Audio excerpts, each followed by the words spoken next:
Deus é bom. Em todo tempo. E em todo tempo? Isso. Talvez alguns irmãos não tenham assim uma ideia exata ou clara sobre o trabalho do diácono. Eu achei interessante explicar um pouco. Na maior parte das congregações, o trabalho do diácono é um trabalho relacionado a coisas. O diácono compra cadeira, compra cimento, ele cuida do prédio, ele fica na porta para impedir que Pedro entre. Que mais? Ele dá a ceia. Que mais que ele faz? Cuida da mesa do pastor. Cuida da mesa do pastor. Fica na porta, apertando a mão. Mas a primeira referência que a gente tem de diácono na Escritura, no Novo Testamento, é a referência de Atos capítulo 6. Primeira referência. Ainda que não apareça ali a palavra diácono, mas ali está falando de um serviço. Ora, é necessário que nós nos lembremos que naquela época a igreja, queria que você prestasse atenção, a igreja, ela não tinha igreja, ela era só igreja.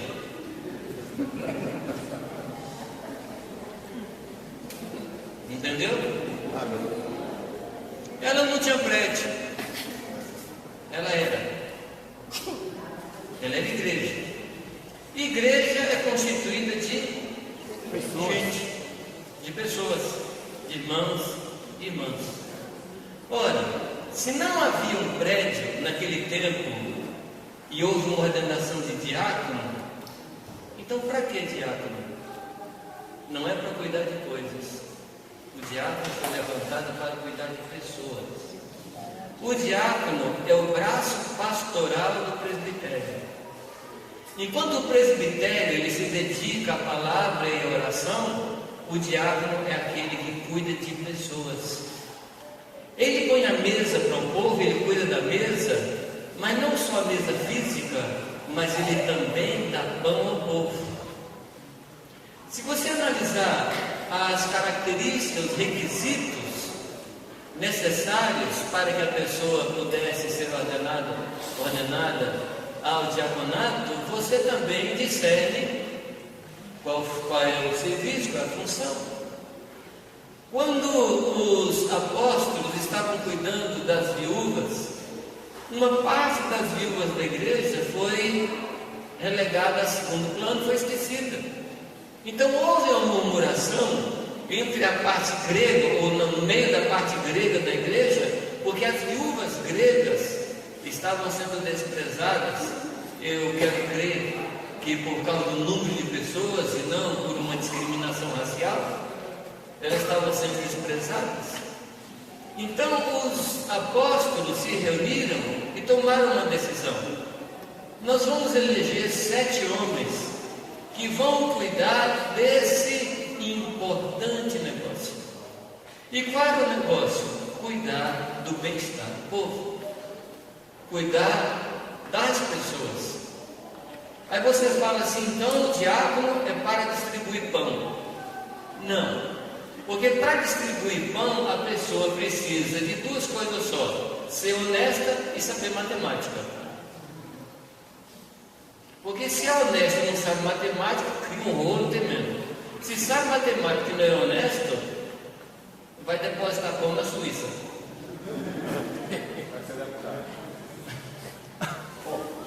Nem tanto. Então, se fosse só para isso, só aqui é uma expressão, mas não é só para isso.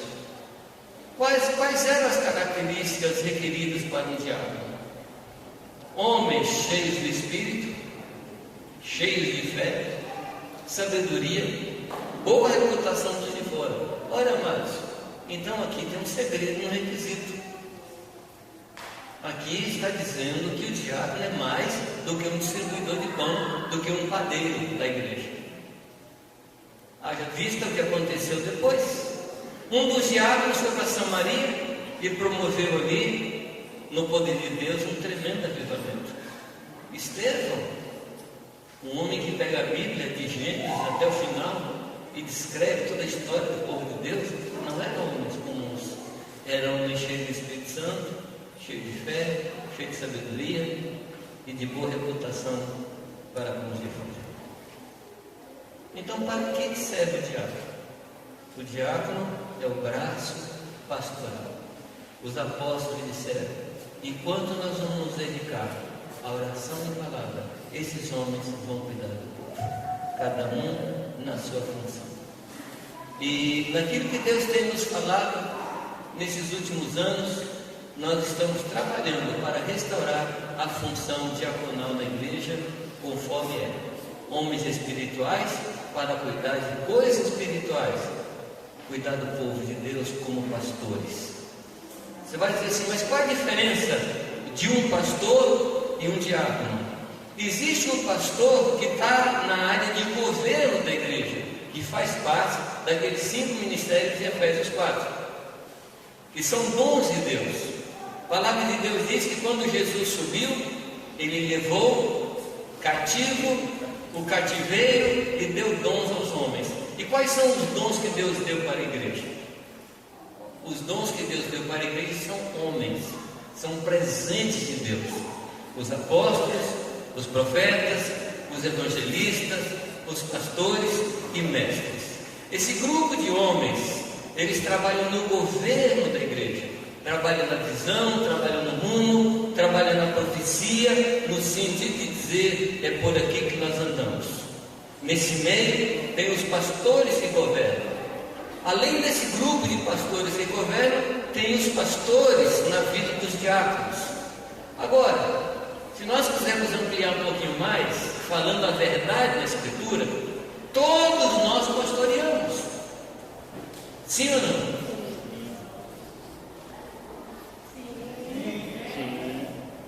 Vocês estavam acordados até agora um pouco.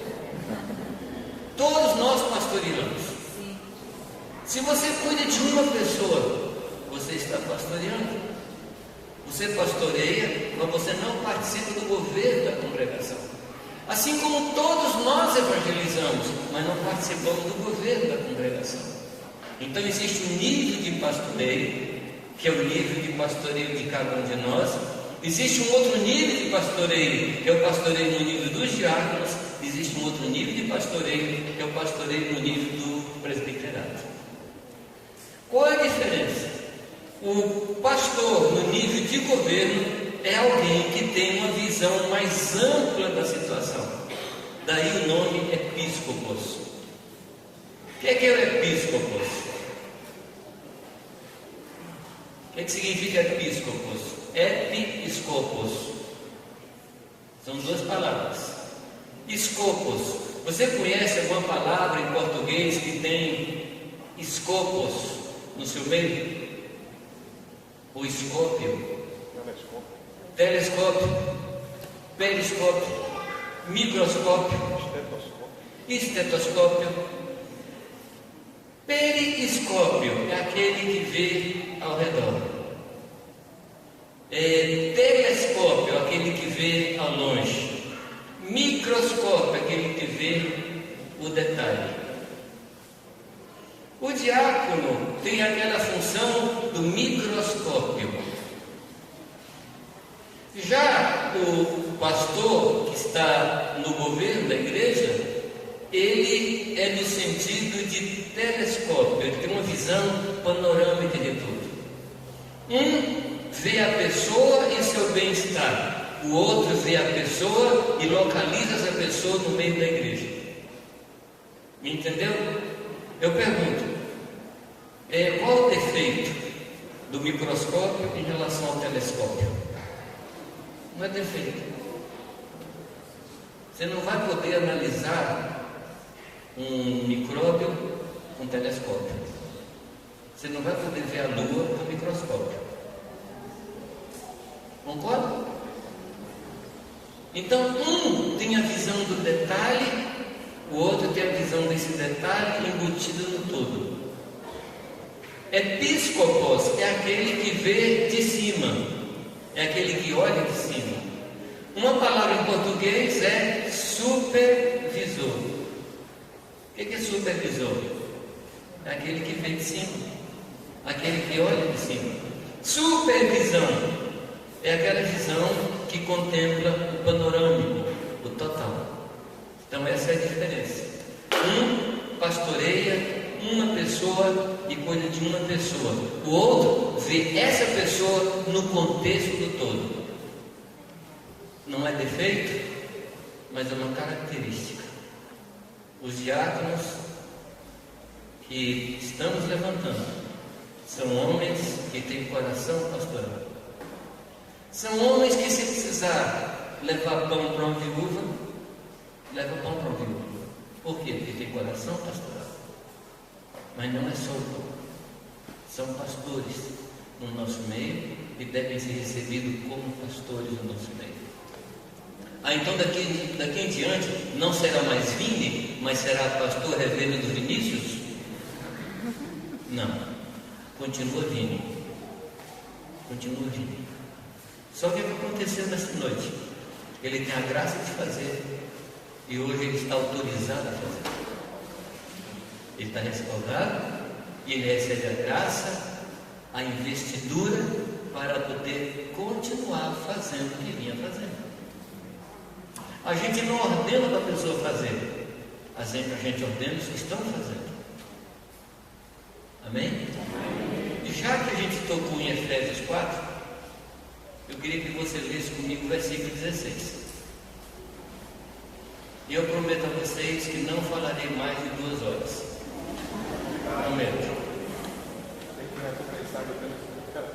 Está aqui. O Antônio Carlos diz que ele quer indenização porque ele perdeu ontem. Então ele quer ontem hoje. Eu vou escalar um irmão aqui para falar para você tudo que eu vi ontem e hoje de manhã. Deixa eu ver quem é que eu escalo. Olha a gente escondendo aí. Eu vou escalar o Alan. Eu não tive hoje de manhã. Mas você filmou. Hoje não. Você não filmou hoje? Está filmado, mas eu estava com as crianças. Eu teve ontem. Mas está filmado. Está filmado. Tá bom. Está tudo registrado. Você me deu um susto. Nada. Eu ia te dar impulsão de mão. Efésios 4,16, o que diz na sua Bíblia? De quem? Nós falamos hoje de manhã de 2 palavras absolutas. Quais são elas no texto? Todo e cada. Tá bom? Quem é cada? Quem é cada? Eu. Quem é todo? Nós. Tá bom? Quando falar cada, você fala eu. Quando falar todo, você fala nós. Tá bom? Então, do qual todo nós, o corpo, bem ajustado e ligado pelo auxílio de nós, as juntas, todas as juntas, segundo a justa operação de eu, de cada parte, faz o aumento do corpo para a sua edificação em amor. Eu entendo que toda carta tem um ápice, toda carta tem um assunto central. Naquele tempo que a gente escrevia carta, lembra? Tinha correio, lembra? Tinha correio. Tinha correio, garanto para vocês que tinha. Você escrevia uma carta, tinha selo, telex, fax, lembra? Telegrama, retroprojetor. Como é o nome daquele copiador? Mimeógrafo. Mimeógrafo alto. Gente, eu conheço tudo isso aí. Pois é. Mas voltando, quando a gente escrevia uma carta, normalmente a gente conversava, saudando, fazia as saudações, mas chegava um momento que a gente dizia assim: bom, eu escrevi essa carta para falar isso, e falava o assunto, e terminando o assunto, falava bem: olha, dá um abraço de fulano, recomendações a fulano, recomendações a fulano. fulano. Então toda a carta tinha um momento central, um momento em que o assunto chegava ao seu ápice, ao seu clímax. Aquele é o assunto da carta. Eu acho que o assunto central, que o ponto mais alto dessa carta é o versículo 16 do capítulo 4. Você vai percebendo desde o capítulo 1 que Paulo está construindo um pensamento. Primeiro, do capítulo 1 até o capítulo 3, ele dá um embasamento na obra de Deus, na obra que Jesus Cristo fez na cruz. Desde o capítulo 1, ele vai falando da obra eterna do Senhor. Capítulo 2, metade do capítulo 3, ele está falando de uma obra imutável, de uma obra que não pode ser mexida, movida, mudada. É aquilo que o Senhor fez. Fala da nossa adoção como filhos, fala do nosso chamamento para sermos santos, fala do nosso chamamento para sermos dele. Então, capítulo 1, capítulo 2, capítulo 3, até a metade do capítulo 3, ele fala dessa verdade que Deus fez na eternidade. Amém, amados? E ninguém pode mudar isso. Na segunda parte do capítulo 3, Paulo ele ora para que essas verdades se manifestem. Ele fala de como ele tinha recebido de Deus a revelação do mistério que é a igreja, mistério esse que esteve oculto dos nossos pais nos séculos passados, mas agora é revelado a nós, que é Cristo em nós, a esperança da glória, que é Cristo na igreja, a expectativa das nações. Ele mostra isso para nós, e ele fala da necessidade de nós juntos compreendemos com todos os santos qual a largura, qual a altura, qual a profundidade e qual o comprimento da amor de Deus. Quando chega no capítulo 4, ele começa com um pois, ou por isso, correto? Ele fala e começa com um pois. Ele diz: rogo-vos, pois. Esse pois significa o quê? Em cima de todas as verdades que eu falei com vocês, é que vocês vão viver o que eu estou propondo. Eu rogo, pois, que vocês andem de modo digno da vocação. Qual vocação, amados?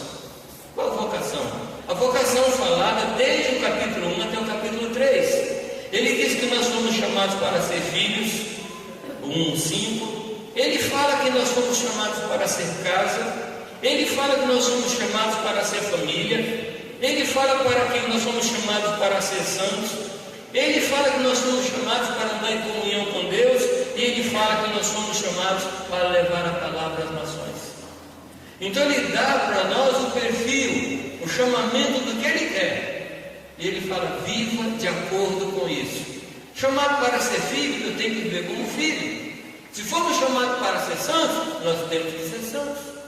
Amém, queridos? Se formos chamados à comunhão, nós temos que ter comunhão com o Senhor e uns com os outros. Então é isso que Paulo fala: ande de modo digno da vocação. As cartas de Paulo têm uma característica interessante. Ele nos chama a viver uma vida coerente. As cartas de Paulo fazem isso. Já que Deus fez isso, viva desse jeito. Já que o Senhor falou isso, viva dessa forma.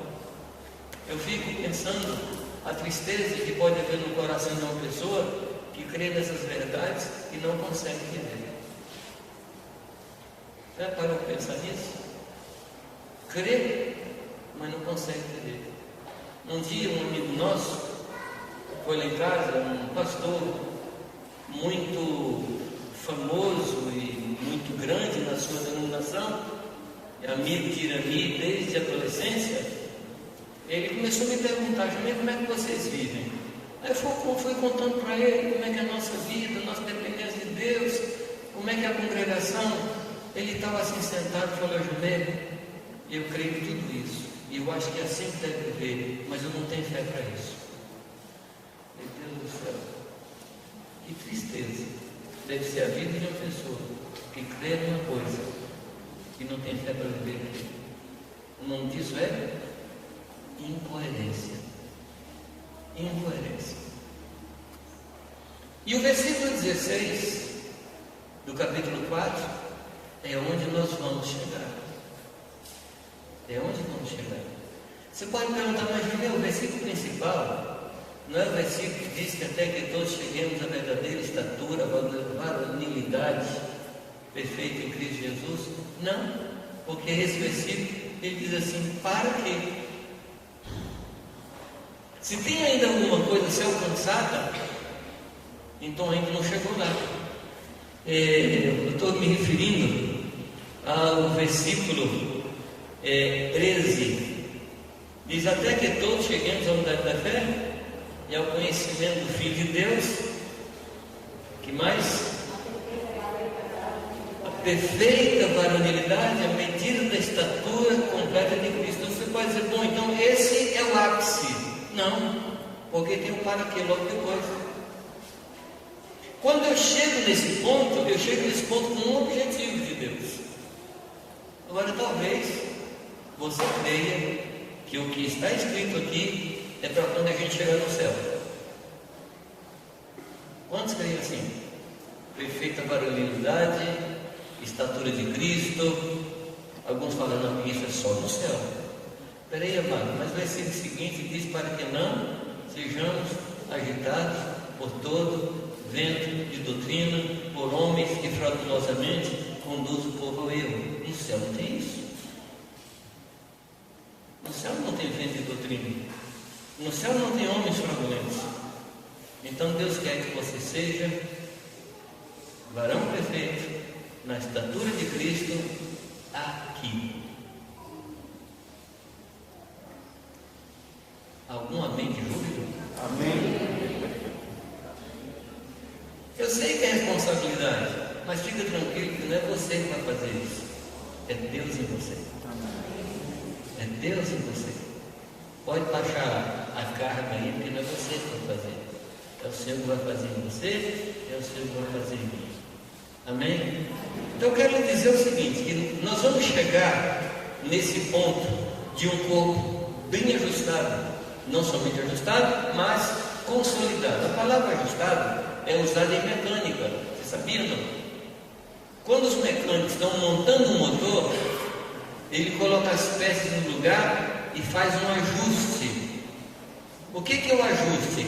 A peça ela tem que ficar numa distância onde ela não pode ficar presa demais ou solta demais. Ela está ajustada. Então as peças ela tem um calço, as peças de motor têm um calço, e esse calço tem a medida exata que faz com que o motor nem se prenda, nem fique solto batendo. Mas o texto fala de ajustado e consolidado. Então o que é o consolidado? É o parafuso que prende nesse lugar. Que não basta estar no lugar, tem que estar preso no lugar, tem que estar consolidado no lugar. Amém? Agora, para a gente chegar nisso, o que nós precisamos? Nós precisamos que todos cheguemos à unidade da fé. É isso que Deus quer, que nós tenhamos a mesma fé. Mas para chegar nisso, amados, nós precisamos dos dons que Deus deu para a igreja. Que são o meu evangelista quebrado, apóstolo, profeta, evangelista, pastores e mestres. Nós precisamos desses homens.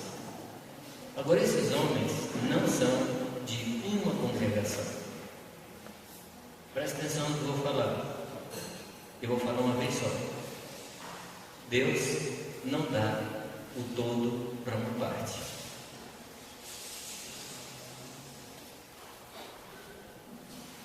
Escutou?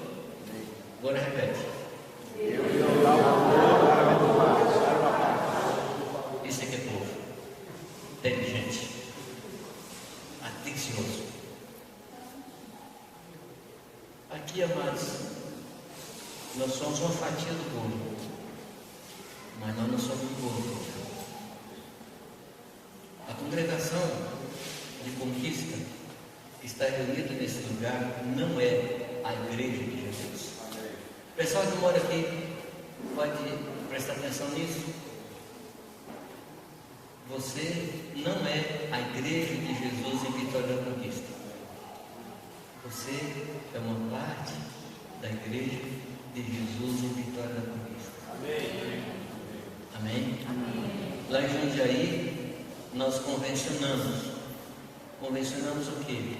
Quando a gente fala congregação, os irmãos sabem que a gente está referindo àquele pedaço do bolo, aquela fatia do bolo. Quando a gente fala igreja, os irmãos sabem que está se referindo ao povo de Deus na cidade. Nunca use a palavra igreja para se referir à congregação. Amém? Sabe por quê? A má conversação corrompe os bons costumes. Se você começar a falar que você é a igreja, você começa a desconsiderar os outros. A gente precisa sempre lembrar que nós somos parte da igreja. Deus deu esses ministérios para toda a igreja. Pode ser que no meio dessa congregação tenha um que faz parte do todo. Pode ser que lá na igreja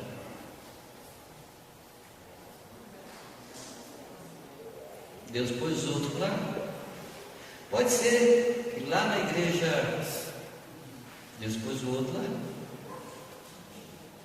O que nós estamos precisando aprender é receber da graça que Deus pôs na sua igreja, na totalidade. Nós precisamos aprender. Honre, respeite, reverencie o que Deus fez.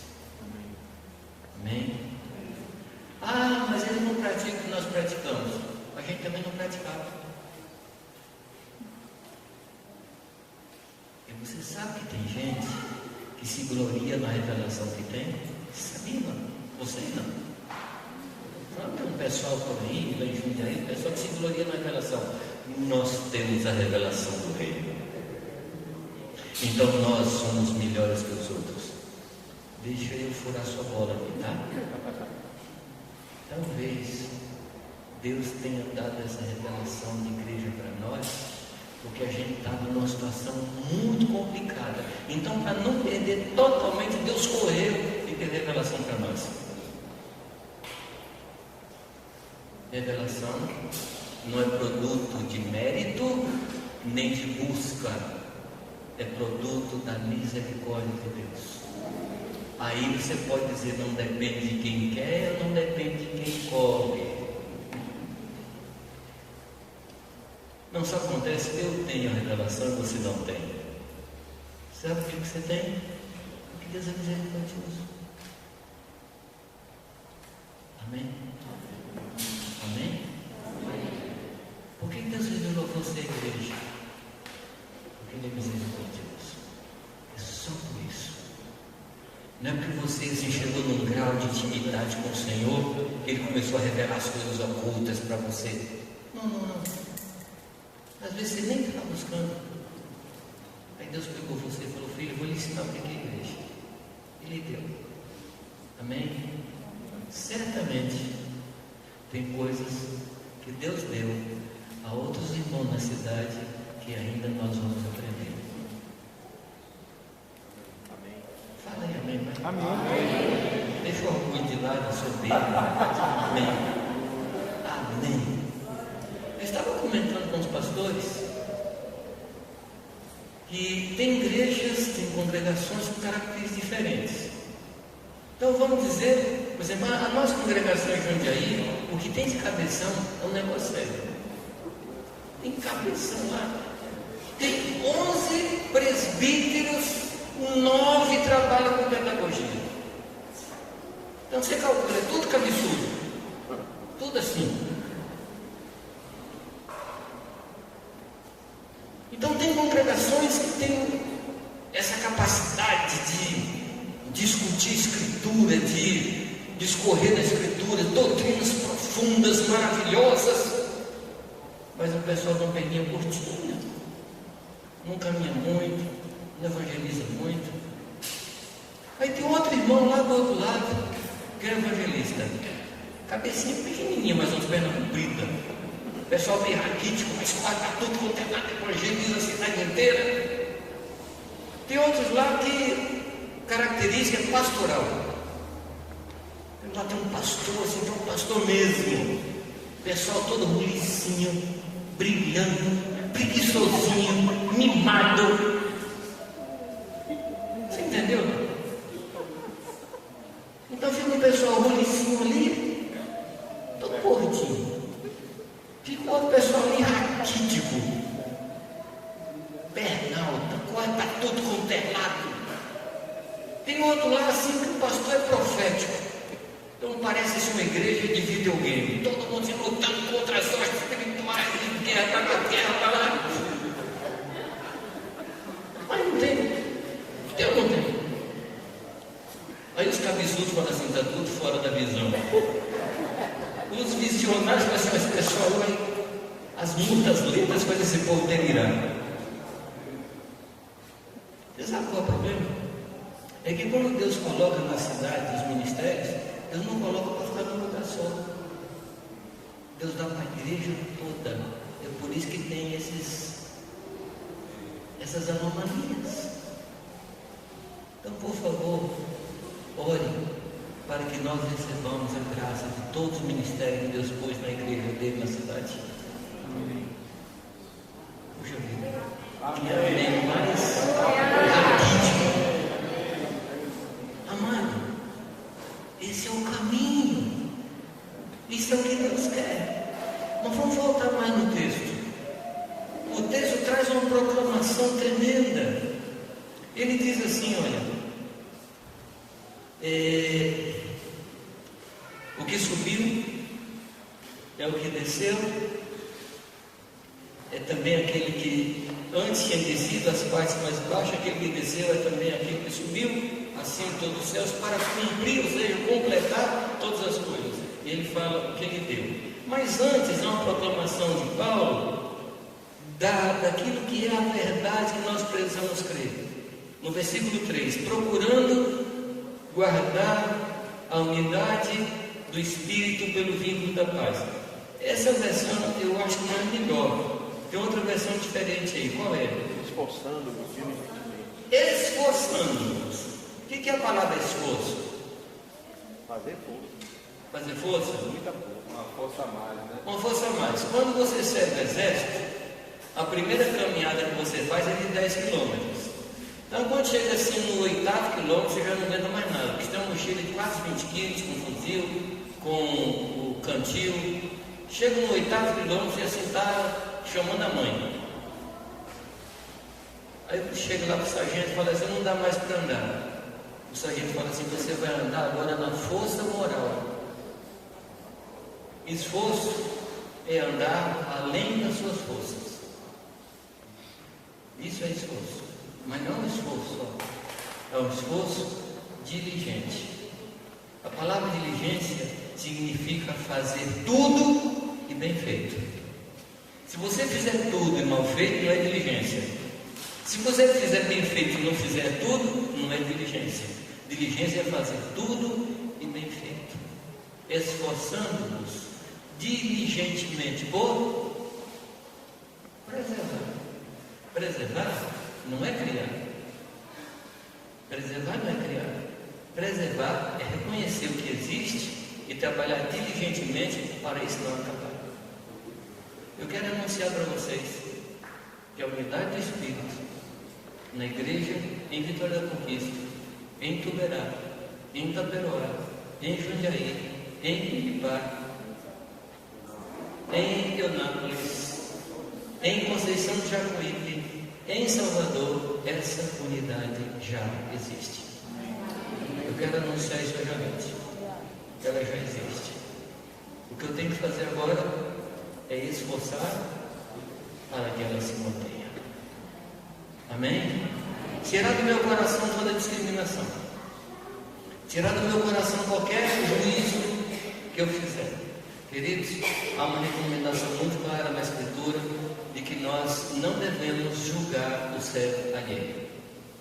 Os irmãos não são meus servos. Os irmãos são servos do Senhor. Eu não posso julgá-los. Eu tenho que preservar. Aí você fala assim, Jamê, mas eles pensam diferente. Foi o que a gente falou de manhã? É com diferente que você tem que andar. É com diferente que você precisa andar.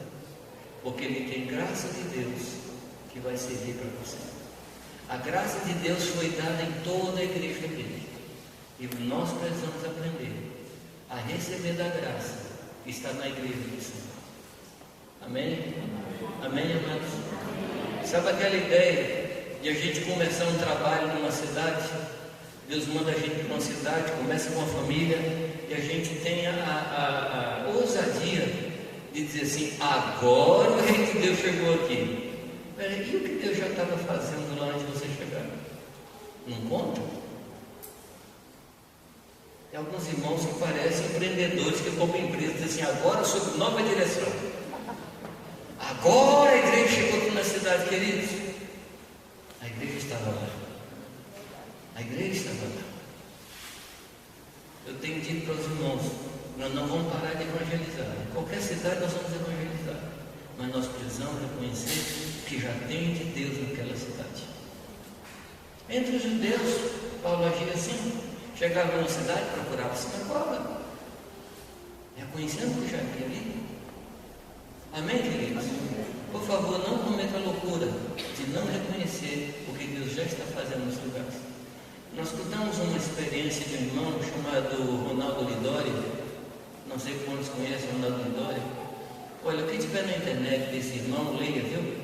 É um homem que é um missionário do Senhor na África.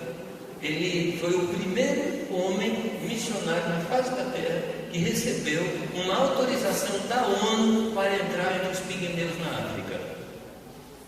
É um elemento assim, é um homem que tem uma graça missionária de Deus impactante. Quando ele veio da África para aqui, ele queria entrar num lugar onde ninguém nunca havia entrado. Aí ele foi nas fotos da NASA e viu as fotografias da NASA à noite na Amazônia. E via ali os pinguinhos de luz na Amazônia. E ele escolheu um pinguinho de luz no lugar mais remoto da Amazônia. Ele falou, eu quero ir para lá. Ele contou para a gente que foi numa loja especializada e comprou o bote inflável, e bota especial, e tudo quanto é coisa, GPS. O homem assim se caracterizou para entrar no lugar mais longínquo da Amazônia. Aí ele foi, contratou um mateiro sabe o que é, né? Guia, contratou um guia na região e falou assim, eu quero ir nesse lugar, pegou um mapa especial, aí foi, chegou numa aldeia indígena. E aí ficou ali, não conhecia a língua direito, e esse mateiro conhecia, apresentou ele, e ele ficou ali, e chegou no final de semana. Aí no domingo, os índios começaram a preparar, que a aldeia era feita em círculo. Os índios começaram a preparar a aldeia, porque ia ter uma festa. E lá, depois daquele lugar do vento faz a curva, mais longe ainda. E os índios lá preparando o lugar, ele perguntou, o que vai ter hoje à noite aqui? Vai ter uma festa. Ele foi lá, daqui a pouco, começou a ouvir uns cânticos a Jesus. E toda a tribo era convertida. Toda.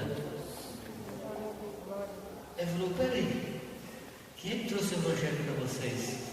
Eu falei assim, é um senhor que mora aqui numa casa flutuante. Ele falou, eu quero ver esse homem. Aí ele chegou lá, os índios levaram ele naquela casa. Ele bateu na porta lá, apareceu um senhor assim, extremamente simples. Aí se apresentou, olha, meu nome é Ronaldo, eu vim aqui, eu soube que o senhor falou de Jesus para aquelas pessoas lá, eu também sou missionário. Aí o homem gritou para a mulher, fulano, vem aqui conhecer o missionário de verdade. Aí a mulher veio, mas ele estava totalmente envergonhado, porque quando ele estava pensando em ir, alguém já tinha ido. Aí ele perguntou, mas como é que você chegou aqui? Ele falou, a gente morava em Manaus, e a gente resolveu pregar o evangelho, eu e minha esposa. Uma canoazinha veio visitando, andando em dias e dias viajando, ficou ali e evangelizou toda uma aldeia. O que eu quero contar para você? Outros já chegaram antes de nós. A palavra fala que uns semeiam, outros colhem. Jesus falou que vocês vão colher onde outro antes semearam. Ronaldo Lidório. Olha, procura esse nome na internet, viu? Eu respeito muito esse homem. Respeito muito esse homem de Deus. Eu contei isso para você, só para você não ter esse sentimento de pioneirismo. Para com isso. Para com isso. Vai e reconhece o que Deus já fez e procura trabalhar junto. Algum amém? Amém. Procura trabalhar junto. Se submeta ao que Deus está fazendo. A gente vai lá para a África, senta lá, os irmãos honram a gente, chamam o Irani de mãe Jamê, me chama de pai Jamê, mas a gente chega lá, a gente se dobra diante daquelas feras espirituais, aqueles gigantes espirituais. Eles não sabem muita coisa de doutrina, eles conhecem Jesus. Eles conhecem Jesus. E é isso que importa. Amém? Amém? Que toda soberba seja jogada para o lado de fora. Que toda glória humana seja amarrada. E que o Senhor seja glorificado. Amém, amados? Mais rapidamente, eu quero terminar chegando no versículo 1 do capítulo 4. Como você viu? Terminar, velho. Depois da festa que a gente teve aqui no começo, eu estou só pregando porque me mandaram. Mas vocês já foram abençoados aqui tremendamente, principalmente minha esposa. Efésios 4:1. Rogo-vos, pois eu, o que diz o texto? Prisioneiro do Senhor. Você sabe de onde Paulo escreveu essa carta? Hein? Da prisão. Gente, como eu louvo a Deus pela vida de Paulo. Na prisão, ele podia nessa hora estar escrevendo cartas para a Anistia Internacional, protestando, mas não, ele estava escrevendo cartas para nós. E ele diz: eu estou preso, mas a palavra de Deus não está algemada. Isso aconteceu com ele. É que Paulo era um que viajava muito, estava muito ocupado. Viagem daqui, viagem para lá, avião, celular, homem assim, cheio de coisa. Deus falou: olha, Paulo, eu vou mandar você para o escritório, onde não tem avião, não tem celular, não tem nada. Mandou para uma prisão em Roma. Ele escreveu cartas tremendas para nós: Filipenses, Colossenses, Efésios, Gálatas, cartas Laodicenses. Eu louvo a Deus, porque Deus parou esse homem um dia e pôs ele numa prisão. Eu sinto o tema dele, mas não estou graças a Deus. E ele escreve essa coisa tremenda, essa carta fantástica para nós. Oh, amado, quando você lê essa carta, valorize. Que coisa tremenda. Eu, preso do Senhor, eu rogo a você, anda de modo digno da vocação. E ele coloca para você aqui alguns requisitos. Ele coloca 4 requisitos para você andar em unidade. Quais são eles? Com toda humildade, com toda mansidão, com toda longanimidade, suportando uns aos outros. Você quer andar em unidade? Quais são as características necessárias? Humildade, mansidão. Você sabe o que é humildade, né? Humildade é a motivação com que você faz as coisas. Eu já disse aqui para vocês e vou repetir: você nunca vai ouvir um humilde dizendo assim: eu fiz isso aqui e ninguém me dá valor. Humilde não busca placas. foi feito por mim. Você quer alguns testes para saber se você é humilde ou não? Quer não? Alguns testes simples. Por exemplo, você está numa rodinha, chega uma pessoa de fora e saúda todo mundo e não saúda você. Como é que você se sente? Tá. O problema é seu agora. O teste eu dei, você que dá o diagnóstico. Você está no lugar, fala-se o nome de todo mundo, mas não fala o seu. Como é que você se sente? Isso aí mostra o seu humilde não. Alguém faz uma coisa errada e as pessoas dizem que foi você. Como é que você se sente? Isso aí mostra o seu humilde não. Você faz uma coisa bem feita e as pessoas dizem que foi outra pessoa que fez. Como é que você se sente? Está lá 3 bifes bonitos e um raquítico, e esse raquítico colocado no seu prato. Como é que você se sente?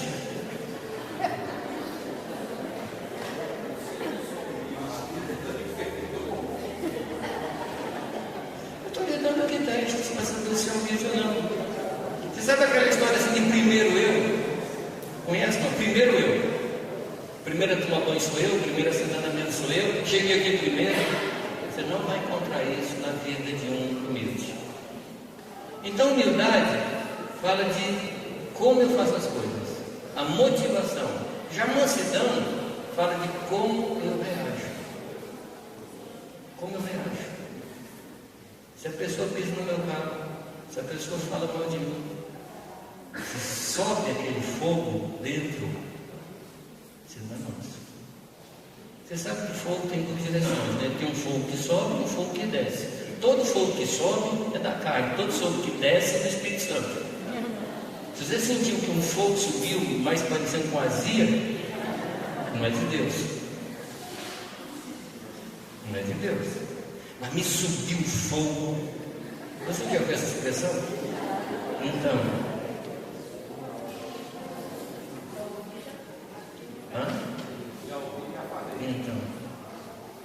Irmão, me subiu um fogo. Eu fiquei numa ira santa. Para com isso.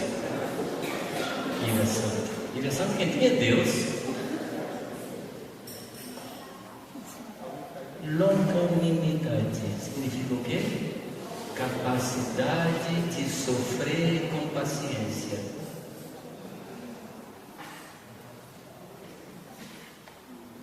Eu poderia dizer que longanimidade significa pavio longo. Mas no fim do pavio longo tem uma dinamite. Então não serve. Então o crente não pode nem ter pavio longo nem pavio curto. Não pode ter pólvora para explodir.